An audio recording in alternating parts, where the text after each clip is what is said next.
Welcome back to the Fermiti Privacy Pulse. I'm Sarah Lim, Global Privacy Consultant and Head of Service Products. In Episode 2, we're unpacking one of the most common and commonly misunderstood aspects of data privacy compliance, the Data Subject Access Request, or DSAR. Whether you're a data privacy professional or responsible for handling customer or employee data, this episode will give you the clarity you need on what a DSAR is, why timelines matter, and how mishandling one can cost you in both fines and reputation. Let's begin by breaking down exactly what a DSAR is and why every organization needs to get it right from the start. A Data Subject Access Request is the formal right granted to individuals under global privacy laws to request access to the personal data an organization holds about them. But recognizing a DSAR isn't always as obvious as it sounds. It doesn't need to include the phrase DSAR or be made in legal language. A data subject might simply ask, "What data do you have on me? Can I see everything you've collected? Where did you get my data from? What have you shared about me?" These are all DSARs, and they trigger legal obligations once received. A DSAR can arrive through multiple channels: verbally, during a phone call or in person, via email, directly or through a general inbox, through chat such as customer service platforms or messaging apps, or by post, especially in sectors dealing with paper-based communications. Key point: the law does not require the request to be in any specific format. Organizations must have trained staff who can recognize and properly escalate these requests, regardless of how they arrive. If a request is made verbally or in a live chat, the individual handling the conversation should confirm the request clearly. Example, just to confirm, are you requesting access to all personal data we hold about you? Record the time, date, and channel of the request at once. Log the request in your DSAR register or ticketing system. Send written confirmation to the requester to show a documented trail. It's best practice to provide a confirmation template or summary of the request via email and begin the formal identification and verification process as soon as possible, if required.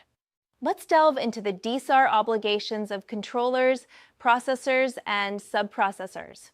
Not all organizations receiving DSARs have the same legal obligations. Here's how the roles break down under GDPR and global aligned frameworks. 1. Data controllers.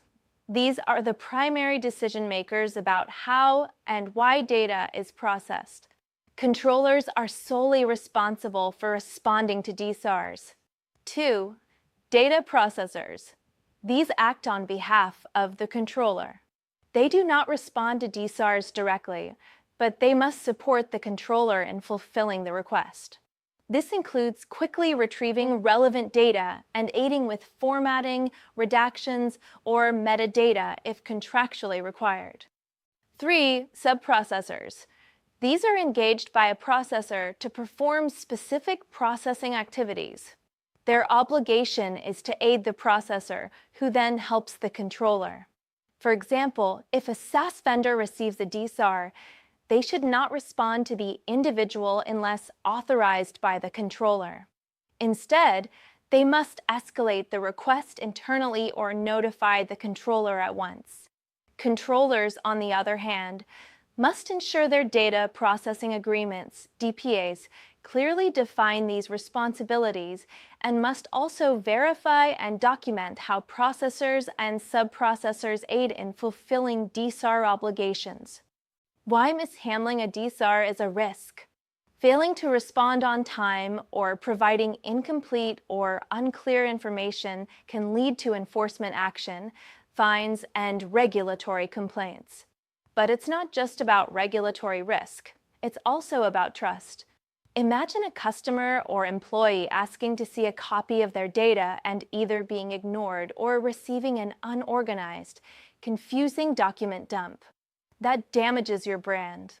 In many cases, Regulators have issued fines not for the data processing itself, but specifically for how an organization mishandled a DSAR request, often for delays, lack of clarity, or failing to verify identity appropriately.